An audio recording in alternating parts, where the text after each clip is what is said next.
제10장 가이사랴에 고넬료라는 사람이 있었습니다. 그는 이탈리아 부대인 로마 군대의 백부장이었습니다. 고넬료는 경건한 사람이었습니다. 그와 그의 집에 사는 모든 사람이 하나님을 공경하고 경외하였습니다. 그는 가난한 사람들에게 아낌없이 돈을 주었고 늘 하나님께 기도했습니다. 어느 날 오후 3시쯤 고넬료는 환상을 보았습니다. 그는 환상 속에서 하나님의 천사가 다가와 고넬료야 라며 부르는 소리를 똑똑히 들었습니다. 고넬료는 두려움 속에서 천사를 쳐다보았습니다. 고넬료는 주님 무슨 일이십니까? 라고 물었습니다. 천사가 대답했습니다. 하나님께서 내 기도를 들으셨다. 내가 가난한 사람들을 도운 것을 보셨으며 너를 기억하셨다. 지금 사람을 욥바로 보내어 베드로라고 하는 시몬을 모셔오너라. 그는 가죽 제품을 만드는 시몬이라는 사람의 집에 묵고 있는데 시몬의 집은 바닷가에 있다. 자기에게 말하던 천사가 떠나가자 고넬료는 하인 2사람과 자기 부하 중에서 경건한 군인 1사람을 불렀습니다. 고넬료는 그들에게 모든 일을 이야기해 준 뒤에 그들을 욥바로 보냈습니다. 이튿날 낮 12시쯤 고넬료가 보낸 사람들이 욥바 근처에 이르렀을 때 베드로는 기도하러 지붕으로 올라가 있었습니다. 베드로는 배가 고파 무엇이라도 좀 먹었으면 하던 참이었습니다. 사람들이 음식을 준비하고 있던 중에 베드로는 환상을 보았습니다. 베드로는 하늘이 열리고 큰 보자기 같은 것이 네 모퉁이가 묶여 땅으로 내려오는 것을 보았습니다.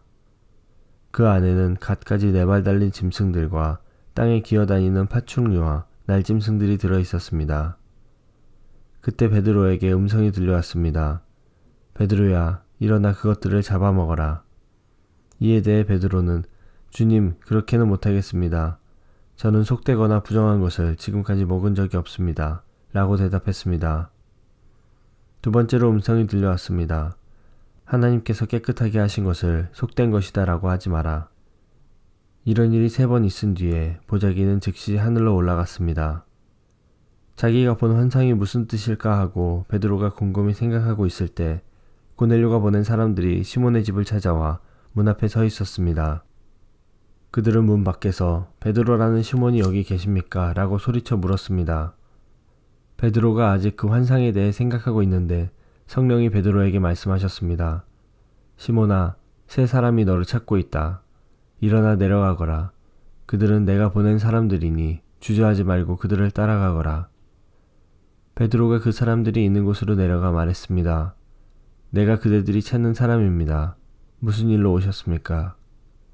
그 사람들이 이렇게 대답했습니다. 저희는 고넬료라는 로마 백부장이 보낸 사람들입니다. 고넬료는 의로운 사람이며 하나님을 경외하는 사람입니다. 그는 모든 유대인들에게도 존경을 받는 사람입니다. 한 거룩한 천사가 고넬료에게 당신을 집으로 모셔다가 당신이 하시는 말씀을 들으라고 분부하였습니다. 그러자 베드로는 그들을 집 안으로 불러들여 묻게 했습니다. 이튿날 베드로는 자리에서 일어나 그들과 함께 고넬료의 집을 향해 출발하였습니다. 욥바에서 온 형제 몇 명도 베드로를 따라갔습니다. 그들은 다음날 가이사랴에 도착했습니다. 고넬료는 친척과 친구들을 불러놓고 베드로를 기다리고 있었습니다. 베드로가 안으로 들어가자 고넬료가 그를 맞이했습니다. 그는 베드로의 발 앞에 엎드려 절했습니다. 베드로가 그를 일으켜 세우며 일어나십시오. 나도 사람일 뿐입니다. 라고 말했습니다. 베드로가 고넬료와 말하면서 집 안으로 들어가 보니 사람들이 많이 모여 있었습니다. 이들을 향해 베드로가 말했습니다.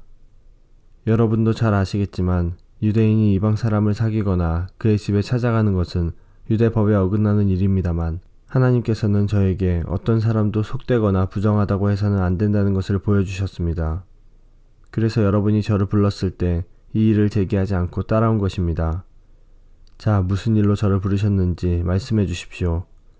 고넬료가 말했습니다. 4일 전 이맘때쯤, 그러니까 오후 3시쯤에 집에서 기도하고 있는데 갑자기 눈부신 옷을 입은 사람이 제 앞에 서 계셨습니다. 그는 고넬료야, 하나님께서 내 기도를 들으셨고 내가 가난한 사람들을 도운 것을 하나님께서 보시고 너를 기억하셨다. 지금 사람을 욥바로 보내어 베드로라고 하는 시몬을 모셔오너라. 그는 가죽 제품을 만드는 시몬이라는 사람의 집에 묵고 있으며 시몬의 집은 바닷가에 있다. 라고 말씀하셨습니다. 그래서 나는 곧 당신에게 사람을 보냈습니다. 그런데 이렇게 와주셨으니 참 잘하셨습니다. 이제 우리 모든 사람은 주님께서 당신에게 하라고 명령하신 모든 말씀을 들으려고 하나님 앞에 모였습니다. 베드로가 입을 열어 말했습니다. 나는 참으로 하나님께서는 사람을 외모로 차별하지 않는 분이시라는 것을 깨달았습니다. 하나님께서는 어느 나라 사람이든지 하나님을 경외하고 의로운 일을 하는 사람을 받아주십니다. 하나님께서는 이스라엘 백성에게 말씀을 보내시고 예수 그리스도를 통해서 평화의 복음을 선포하셨습니다. 예수님은 모든 백성의 주님이십니다. 여러분은 요한이 세례에 관해 설교한 이후 갈릴리에서 시작하여 온 유대 땅에 걸쳐 발생한 큰 사건을 아실 것입니다. 하나님께서는 나사렛 사람인 예수님에게 성령과 능력으로 기름 부으셨습니다.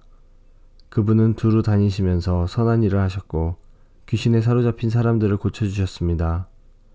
이는 하나님께서 예수님과 함께 계셨기 때문입니다. 우리는 예수님께서 유대와 예루살렘에서 하신 모든 일을 목격한 증인입니다. 사람들은 예수님을 나무에 매달아 죽였지만 3일째 되는 날에 하나님께서는 이 예수님을 죽은 자 가운데서 다시 살리셔서 사람들 앞에 나타나게 하셨습니다.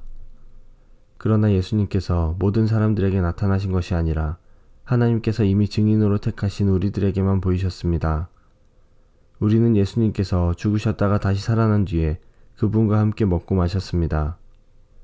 예수님께서는 우리에게 명하시기를 하나님께서 이 예수님을 살아있는 사람과 죽은 사람의 심판자로 세우셨다는 것을 사람들에게 전파하고 증언하라고 하셨습니다.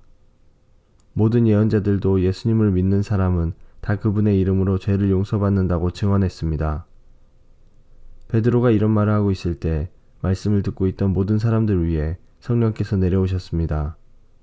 베드로와 함께 온 할례받은 신자들은 하나님께서 선물로 주신 성령을 이방 사람에게까지 부어주시는 것을 보고 깜짝 놀랐습니다. 이방인들이 방언을 말하고 하나님을 찬양하는 것을 그들이 들었기 때문입니다. 그때 베드로가 말했습니다. 이 사람들이 우리와 마찬가지로 성령을 받았으니 이들에게 물로 세례를 주는 것을 누군들 막을 수 있겠습니까? 베드로는 그들에게 예수 그리스도의 이름으로 세례를 받으라고 명하였습니다. 그때 그들은 베드로에게 자기들과 함께 며칠 더 머물다 가라고 부탁했습니다.